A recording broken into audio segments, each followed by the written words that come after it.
Selamat datang di channel Cerita Cinta. Channelnya cerita cinta romantis. Sebelum lanjut, mohon dukungannya dengan like dan subscribe dulu.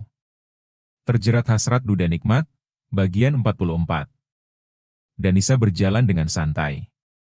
Malam ini dia ingin membeli barang yang sudah habis di kamarnya, juga pembalutnya yang sudah habis. Dia sekalian mau pergi ke minimarket terdekat saja, hanya berjalan kaki karena jarak kontrakannya dengan minimarket tidak jauh. Ia masuk ke dalam minimarket, memilih barang-barang yang dia butuhkan. Beberapa cemilan, sabun mandi dan juga pembalut. Tak lupa dia membeli es krim untuk makan di jalan. Setelah mendapatkan apa yang dia butuhkan, Danisa pun pergi ke kasir untuk membayar belanjaannya. Dia keluar dari minimarket untuk membeli nasi goreng, karena dia lapar belum makan malam. Dia malas memasak malam ini. Ada seseorang dari seberang memperhatikan kemana Danisa pergi. Dia menunggu di dalam mobil sejak tadi dia menunggu. Dia adalah Bruno. Sejak kemarin dia mencari kontrakan Danisa, karena kontrakan yang dulu dia sambangi sudah tidak ada. Dan ternyata dia bertemu di jalan dan sedang belanja di minimarket. Danisa menunggu nasi goreng dibuat dengan santai, dia memainkan ponselnya. Ada beberapa pesan dari Kirana dan bercerita, kalau dia sekarang tidak bisa kemana-mana karena perutnya semakin besar. Danisa senang, Kirana sekarang hidupnya bahagia dengan Brian. Apalagi akan melahirkan anak kembar laki-laki. Sangat menyenangkan membayangkan Kirana punya bayi kembar, dan betapa merepotkannya bayi-bayi itu jika sudah mulai besar. Bahagianya Kirana. Sudah menikah, kuliah lulus dan sekarang mau punya anak dari suami dudanya itu. Aku juga ingin menikah dan punya anak seperti Kirana, gumam Danisa.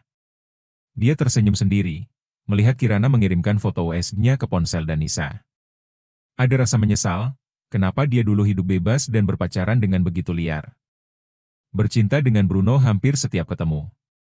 Danisa menghela nafas panjang, rasa seselnya kini dia rasakan dibarengi dengan pesimis. Adakah yang mau padanya yang sudah tidak perawan lagi? Neng, ini nasi gorengnya, kata pedagang membuyarkan lamunan Danisa. Oh ya, Bang. Berapa nasi gorengnya? Tanya Danisa. 20.000 aja Neng, jawab pedagang itu. Dia mengeluarkan uang 20 ribuan di dompetnya, dan menyerahkannya pada pedagang nasi goreng. Ini Bang uangnya. Iya, Neng, terima kasih. Danisa pun pergi, dia berjalan pulang. Hari sudah pukul 8 malam, Danisa berjalan cepat karena perutnya juga sudah keroncongan. Mobil yang dibawa Bruno pun mengikuti Danisa, dia akan mencegat Danisa di tempat yang sepi. Terlihat Danisa menerima telepon dari seseorang, dia tersenyum dan bicara di telepon. Berbicara sedikit formal dan kadang tertawa. Bruno memperhatikan apa yang dilakukan oleh Danisa itu, dia kesal karena mungkin Bruno berpikir Danisa sudah punya pacar baru. Kurang ajar, dia ternyata sudah punya pacar baru. Lihatlah, dia menelepon dengan senangnya. Ucap Bruno. Tanpa pikir panjang, Bruno keluar dari dalam mobilnya. Berjalan cepat dan segera menyusul Danisa lalu menarik tangannya. Danisa kaget, dia menoleh dan terlihat Bruno menatapnya tajam dan menarik tangannya. Bruno, sedang apa kamu teriak Danisa. Sambungan telepon belum terputus, di seberang sana ternyata Daniel yang menghubungi Danisa. Dia juga kaget, namun dia tidak memutus teleponnya. Hahaha, kamu akhirnya aku temukan. Kamu tidak bisa memutuskan aku sayang. Sebelum kamu memutuskan aku, kamu harus bercinta denganku. Lalu aku akan buang kamu seperti sampah. Kata Bruno dengan kasarnya. Membuat Danisa kaget, dia berusaha melepaskan diri dari cengkraman Bruno. Belanjaan yang tadi dibeli terlempar begitu saja. Danisa sengaja tidak menutup teleponnya, agar Daniel tahu dan segera menolongnya. Bruno menarik tangan Danisa untuk segera masuk ke dalam mobilnya. Lalu dia akan bawa pulang, dan akan dia siksa kenikmatan di rumahnya. Bruno sudah kalap, dia benar-benar marah pada Danisa dan ingin melampiaskannya agar Danisa benar-benar seperti sampah, pikirnya. Danisa diam, dia berusaha berpikir untuk tenang.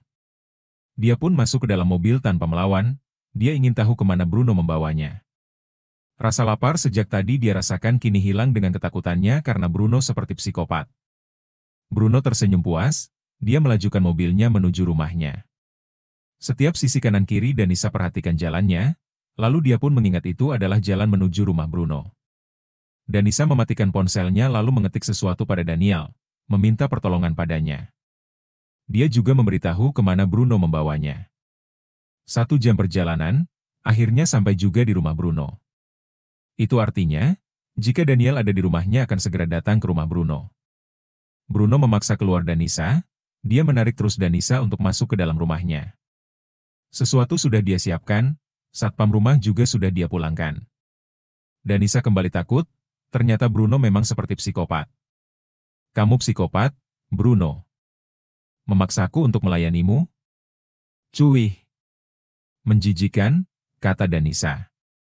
Bruno tertawa lepas dan keras, dia menatap Danisa tajam lalu tersenyum sinis. Aku tidak pernah diputus oleh seorang perempuan. Aku yang seharusnya memutuskan kamu, bukan kamu memutuskan aku, Danisa. Suara Bruno menggelegar. Para pembantu Bruno di dalam tidak berani keluar karena mereka diancam. Danisa ketakutan, Bruno pun naik ke atas dan terus menarik Danisa naik. Danisa terus berdoa, semoga Daniel datang tepat waktu.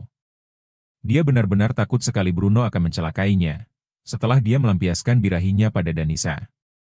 Danisa didorong masuk ke dalam kamar Bruno, lalu Bruno pun mengunci kamarnya agar teriakan Danisa tidak terdengar. Dia mendorong Danisa ke ranjangnya dan dengan cepat dia merobek baju Danisa dengan kasar.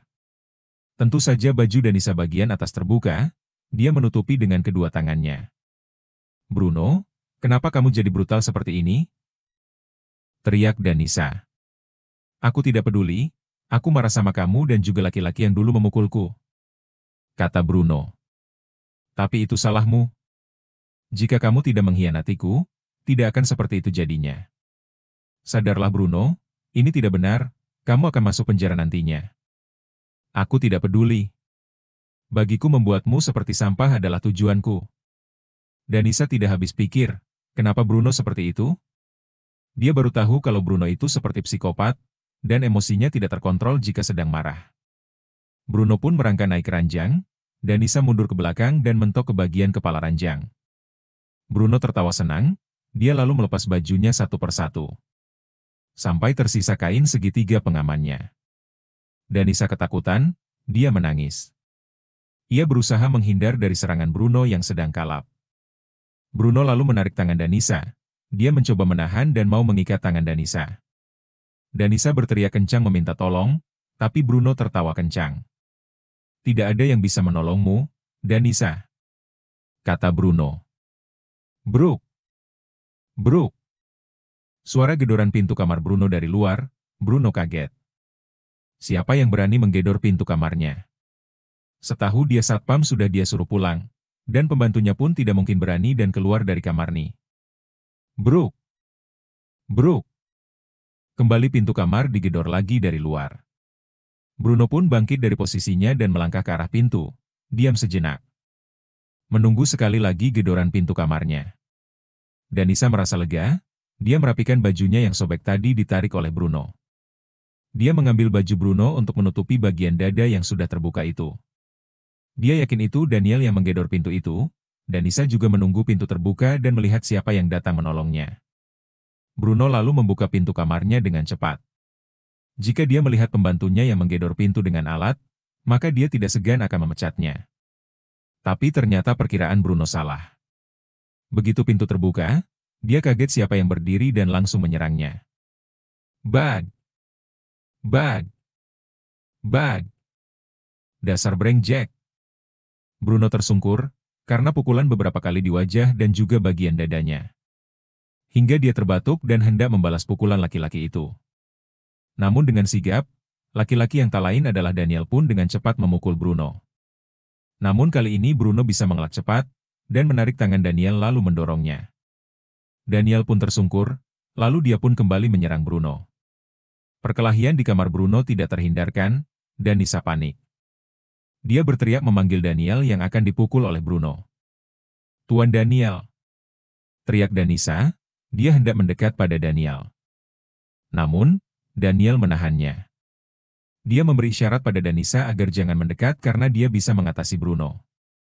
Danisa pun diam di tempatnya dengan rasa khawatir, menutup mulutnya karena rasa takutnya Bruno berbuat nekat. Daniel pun menyerang Bruno yang siap juga menyerangnya. Mereka saling menyerang. Bruno menyerang dengan membabi buta, sedangkan Daniel sepertinya mempunyai ilmu bela diri sedikit. Karena dia juga rutin olahraga, jadi dia bisa menguasai keadaan. Kini Bruno pun kewalahan, dia terdesak dan jatuh. Daniel pun menginjak bagian dadanya dan menatap tajam pada Bruno. "Jangan sekali-kali kamu mengganggu calon istriku. Ingat itu, brengsek!" teriak Daniel dengan kencang. Membuat Danisa tertegun, dia menatap Daniel dengan tatapan tidak mengerti. Apa yang dikatakan Daniel itu benar? Atau hanya untuk melindunginya saja? Hahaha. Calon istri? Apa Anda salah bicara? Dia calon istrimu? Tanya Bruno mengejek Daniel dan menatap sinis pada Danisa. Iya, dan ingat. Jangan lagi mengganggunya, camkan itu. Kata Daniel lagi. Anda tahu dia itu sudah tidak perawan? Bahkan dia sering melakukannya denganku. Rasanya aku ingin mengulanginya lagi bercinta dengan Danisa. Ucap Bruno meledek Daniel. Membuat dia kembali ditendang dan dipukul oleh Daniel. Danisa menangis, dia pun mendekat pada Bruno dan menampar pipinya dengan keras. Aku seperti itu karena kamu, brengsek. Setelah menampar Bruno, Danisa keluar dari kamarnya dan berlari turun ke bawah sambil menangis. Daniel pun kembali menendang Bruno, dan dia keluar lalu mengunci kamar Bruno. Dia lempar kuncinya ke samping kamar, membiarkan nanti pembantu Bruno membukakannya sendiri. Daniel mengejar Danisa yang sudah keluar rumah, dia akan mengajak Danisa menginap di rumahnya. Karena rumahnya tidak jauh dari rumah Bruno. Danisa, tunggu. Kamu mau kemana? Tanya Daniel. Saya mau pulang, Tuan. Jawab Danisa. Pulang? Dalam keadaan seperti ini? Tanya Daniel menatap seluruh tubuh Danisa yang acak-acakan, hanya bajunya saja yang berbeda, karena dia memakai baju Bruno untuk menutupi bagian dadanya. Danisa pun menatap seluruh tubuhnya, memang benar keadaannya tidak baik-baik saja. Apa kata penghuni kontrakan nanti, jika tahu dia pulang dalam keadaan berantakan seperti itu? Ayo pulang ke rumahku, tidak jauh dari sini. Kamu tahu kan? Setidaknya bisa mengganti bajumu dan ini juga sudah malam.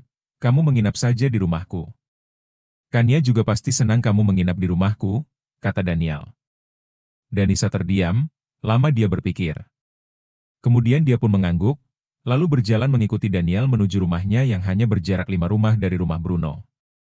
Satu rumah besarnya rata-rata 50 meter, jadi lumayan jauh jika berjalan ke rumah Daniel. Daniel menunjuk sebuah kamar tamu, dan juga memberitahu baju-baju perempuan milik istrinya dulu yang pernah dia tinggalkan di lemari. Di kamar itu ada baju-baju perempuan. Kamu boleh memakainya, kata Daniel pada Danisa. Iya, Tuan. Terima kasih, kata Danisa. Dia lalu menuju kamar yang ditunjuk Daniel, masuk dan melihat sebuah kamar lumayan besar. Danisa menuju lemari dan melihat banyak baju yang digantung. Dia mengambil handuk, karena ingin mandi lebih dulu. Ada rasa sedih di hatinya, mengingat dia diperlakukan tidak sepantasnya seperti seorang perempuan. Dia menyesal telah berpacaran dengan Bruno, karena dirinya tidak bisa memberikan hal yang berharga miliknya untuk suaminya kelak. Dia mengingat Daniel menyebut dirinya calon istrinya. Apakah itu benar? Tapi tadi Bruno malah tertawa, karena dia sudah tidak perawan lagi. Apakah memang yang dikatakan Daniel itu hanya untuk menyelamatkannya saja? Ya, Danisa berpikir, kalau Daniel mengatakan itu hanya untuk menyelamatkannya saja. Setelah Danisa menyelesaikan mandi, dia lalu keluar dari kamarnya. Mencari ruangan dapur karena lapar yang tak tertahan. Kamu cari apa? Besambung.